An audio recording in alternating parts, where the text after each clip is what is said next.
সুপ্রভাত বন্ধুরা, তোমরা সবাই কেমন আছো? আশা করি সবাই খুব ভালো আছো। আমিও ভালো আছি, কিন্তু ঠান্ডাটা এত পড়েছে যে সোয়েটার চাদর কিছু খুলে রাখাই যাচ্ছে না। তার উপরে আজকে আবার আমার বাপির জন্মদিন, তাই বাপি সকাল সকাল বাজারে গেছিল, সমস্ত জিনিসপত্র নিয়ে এসেছে। আর মামুনি বললো যে মাংসটা আমাকে করতে, তাই আমি ধুয়ে আমি রান্না করব। তাই জন্য আমি কিছুক্ষণ ম্যারিনেট করে রাখার জন্য হলুদ, নুন, ভিনিগার আর কাঁচা সর্ষের তেল মিশিয়ে রেখে দিচ্ছি। তারপরে কিছুক্ষণ রেখে দিয়ে ততক্ষণ পেস্টগুলো রেডি করে নেব। করে নেওয়ার পরে তারপরে রান্নাটা আমি করব।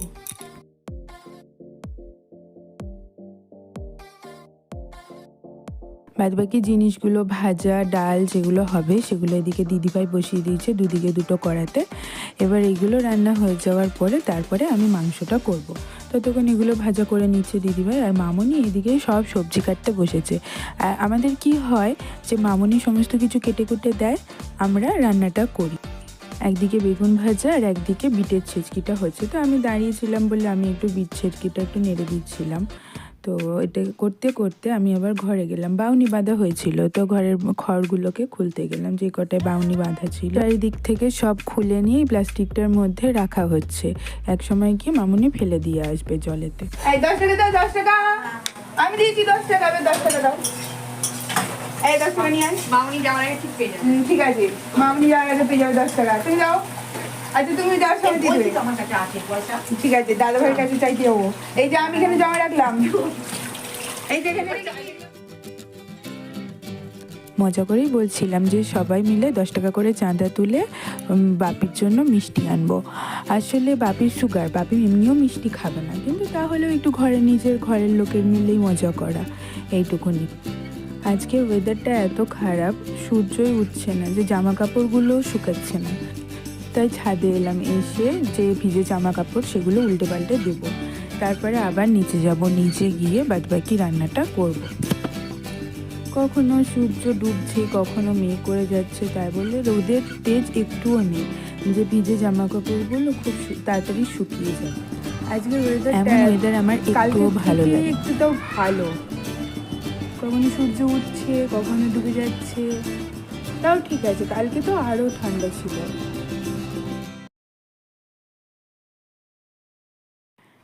এই বাড়িটাতে আবার কালকে বাপি মামনির নেমন্তন্ন আছে। এখন আমি ছাদ থেকে নিচে চলে এসেছি, এবার পেস্টগুলো সব রেডি করে নিই, তারপরে রান্নাটা শুরু করব। ততক্ষণ দিদি ভাইয়েরও সব ভাজাভুজি রান্নাগুলো ভাবে জন্মদিনটা পালন করা হয়, এমন বিশেষ কিছু করা হয় না। মামুনি আসার পর থেকে বাপির বাংলা দিন অনুযায়ী মামুনি জন্মদিনটা পালন করে, কিন্তু বাপি বলছে যে ইংরাজি অনুযায়ী পালন করতে হবে, তাই আজকেই করা হচ্ছে, কিন্তু বাংলা ডেট অনুযায়ী জন্মদিন বাপির কালকে হবে। টাকা দাও, দাও। 10 টাকা দরকার, চাঁদা তোলা হচ্ছে 10 টাকা করে। আর 10 টাকা দেবে, মানে 20 টাকা দেবে। ওই 10 টাকাটা তোমাকে দিয়ে দেবো, দাও। এটা তোমার 10 টাকা, একটা ভূতুর 10 টাকা। এই দেখো চাঁদা পেয়েছি। কি ভেবেছিলে দাদা ভাই দেবে না? দিয়েছে। আমার 10 টাকা, দাদা ভাইয়ের 10 টাকা আর ভূতুর 10 টাকা। এই তোর 10 টাকা, ওটা এবার দে, দে 10 টাকা দে। এই কত টাকা? 20 টাকা, তাহলে 10 টাকা ফেরত পাবি। হ্যাঁ বাবা, দিদিভাই 20 টাকা দিল, ঠিক আছে। 10 টাকা দাও, 10 টাকা, 20 টাকা, 30, 40, 50। এবার মামুনির বাকি। মামুনির বাকি কেন? তাহলে মামুনি দেবে না। ও মামুনি দেবে না, তাহলে দিদি ভাই 20 টাকা দিয়ে হয়ে গেছে 50 টাকা। পুজো দিতে যাবো না। হ্যাঁ সেটা ঠিক আছে। 30 টাকায় মামুনি বলছে যে বিকেলবেলা পুজোর পয়সাটা মামুনি দেবে, তাই এখন 50 টাকা উঠে গেছে, এখন মামুনি ওই টাকাটা দিয়ে মিষ্টি আনতে যাচ্ছে। এইদিকে আমি রান্নাটা বসিয়ে দিয়েছি, বা দিদি ভাইয়ের সব ভাজাভুজি ভাত রান্না হয়ে গেছে। এবার এদিকে আমি মাংসর আলুগুলোকে ছাড়ছি, আর ওইদিকে মামুনি বলল যে পায়েসটা বসিয়ে দেবে, কারণ পায়েসটা হতেও তো সময় লাগবে, অনেকটা সময় হয়ে গেছে। তাই মামুনি বললো যে তাহলে এদিকে আমি দুধটা বসিয়ে দিই, আর দুধটা ফুটলে তুই নাড়তে থাকবি, নাড়বি। আর চালটা ধুয়ে রেখে দিয়েছে মামুনি, আমাকে বলে গেল যে দুধটা যখন ফুটে যাবে তখন চালটা দিয়ে দিবি, দিয়ে একটু নাড়তে থাকবি। আর ততক্ষণে আমার আলুটাও ভাজা হয়ে গেছে। আলুটাকে দুটো সিটি দিয়ে নেবো। সিটি দিয়ে নিলে কি হয় যে মাংসের মধ্যে দিয়ে বেশিক্ষণ ফোটাতে লাগে না, আলুটা তাড়াতাড়ি গলে যায়। মামনি মিষ্টি নিয়ে চলে এসেছে। মিষ্টিগুলো সবই বাপির প্লেটে সাজিয়ে দেওয়া হবে, দেখা যাক বাপি কোন মিষ্টিটা খায়। আর এদিকে মামনি এখন পায়েসের দুধটা রেডি করছে।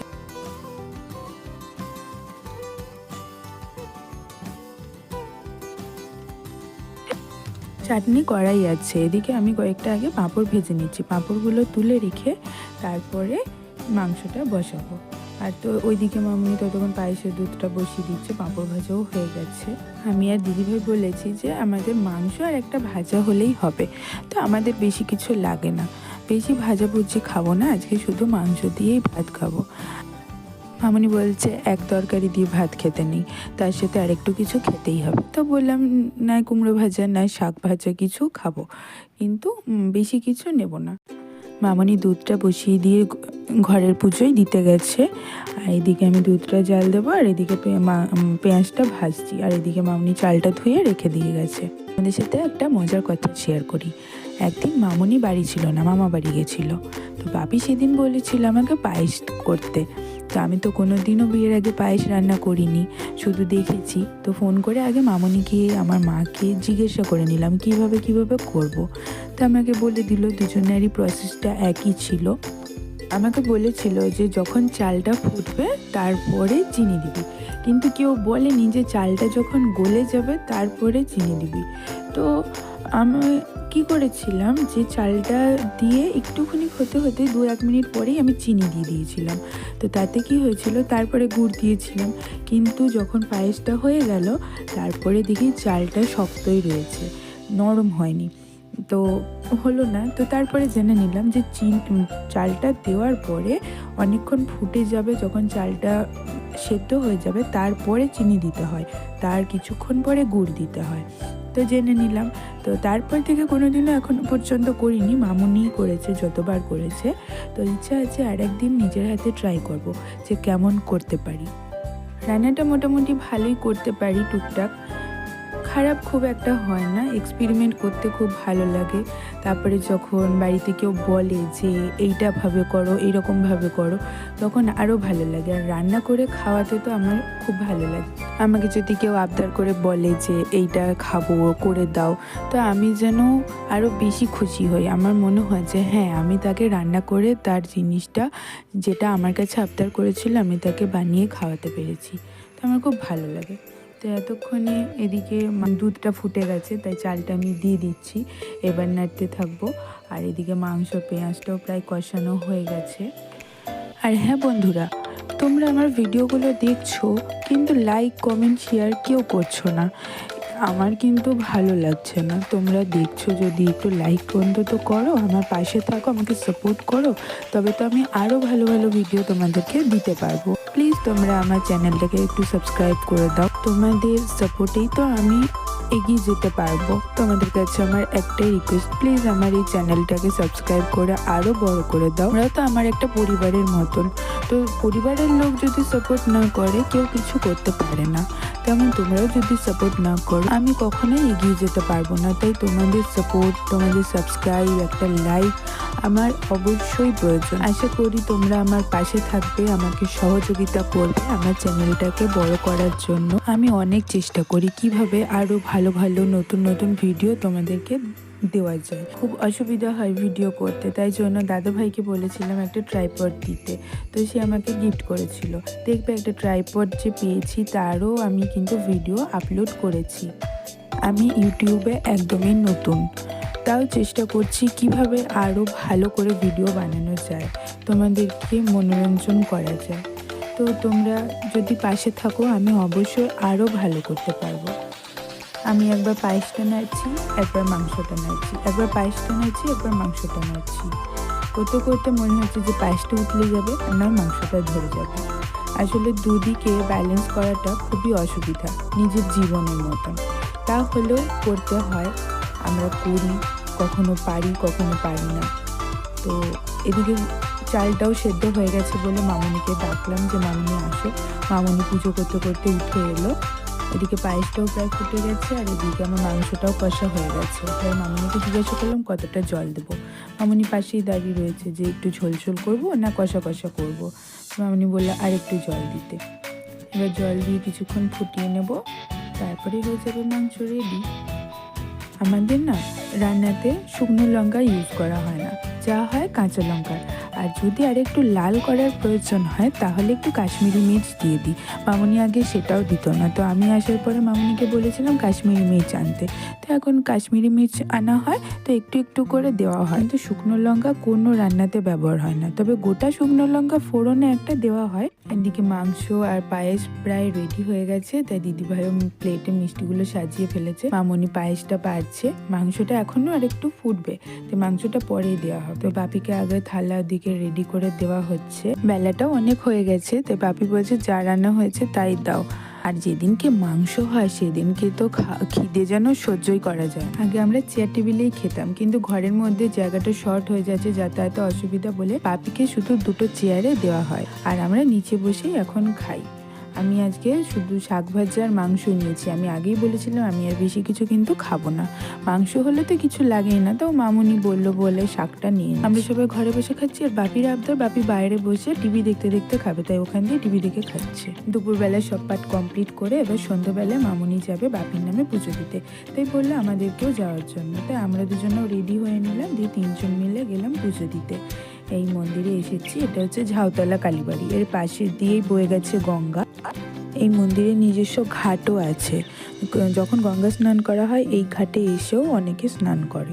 মন্দিরে ঢুকেই দেখলাম যে ভোগ প্রসাদ দেওয়া হচ্ছে, তো আমরাও পেয়ে গেলাম। ঠাকুরের প্রসাদ যদি কপালে থাকে তো অবশ্যই পাওয়া যায়। তো মন্দিরের যে ঘাট, সেই ঘাটের দিকে আমি প্রসাদ খেতে খেতে গেলাম। গেটটা খুলে আর বাইরে যাইনি, ভেতর থেকেই দেখছিলাম গঙ্গাটা, হাওয়াও দিচ্ছে, তাই তাড়াতাড়ি চলে গেলাম। আমি পেছন দিকে এসেছি, ততক্ষণ দেখি মামুনিরা মন্দিরের মধ্যে ঢুকে পড়েছে পুজো দেওয়ার জন্য। তো পুজো দিতে বসেও গেছে, আমি আবার তাড়াতাড়ি গেলাম, গিয়ে আমিও বসলাম। তো ইনি কিছু কথা বলছিলেন যেগুলো আমরা বসে বসে শুনছিলাম, মানে ভালো জ্ঞানই দিচ্ছিলেন। তো মামুনির প্রশ্ন হচ্ছে বাংলার ডেটে জন্মদিন বাঙালিদের পালন করা উচিত না ইংরেজির ডেটে। তো আসলে বাপি ইংরেজি ডেটে পালন করতে বলেছে, ওই জন্য মামুনি ওনাকেও জিজ্ঞাসা করে নিল। তো উনি বললো আমরা যেহেতু বাঙালি তো বাংলার ডেটেই পালন করা উচিত। সেই শুনে মামুনিও একটু খুশি হয়ে গেল। তো আমরা পুজো দিয়ে বেরিয়ে নিয়ে চারপাশটা একটু ঘুরে দেখছিলাম। এই যে মন্দিরে যখন অনুষ্ঠান হয় তখন এখানে বসে ভোগ খাওয়ানো হয়, খিচুড়ি ভোগ খাওয়ায়, বড় করে প্যান্ডেল করে, অনেক দূর দূরান্ত থেকে মন্দিরের সব ভক্তরা আসে। আর এই যে জায়গাটায় এখানে কাঠ রাখা আছে, এর ভেতর দিকটায় রান্না হয়, বড় বড় দুটো কড়াই রয়েছে, সেই কড়াইতে রান্না হয়। আমিও গিয়ে একবার খেয়েছিলাম।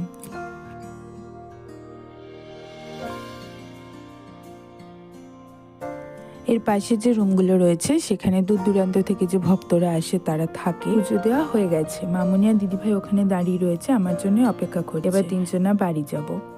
আর বন্ধুরা, এতক্ষণ পর্যন্ত আমার ভিডিওটা দেখার জন্য সকলকে ধন্যবাদ। এখনো পর্যন্ত যারা আমার চ্যানেলটি সাবস্ক্রাইব করেননি তারা অবশ্যই সাবস্ক্রাইব করে দিন, আর পাশের বেল আইকনটা অন করে দিন। দেখা হচ্ছে পরের ভিডিওতে। টাটা।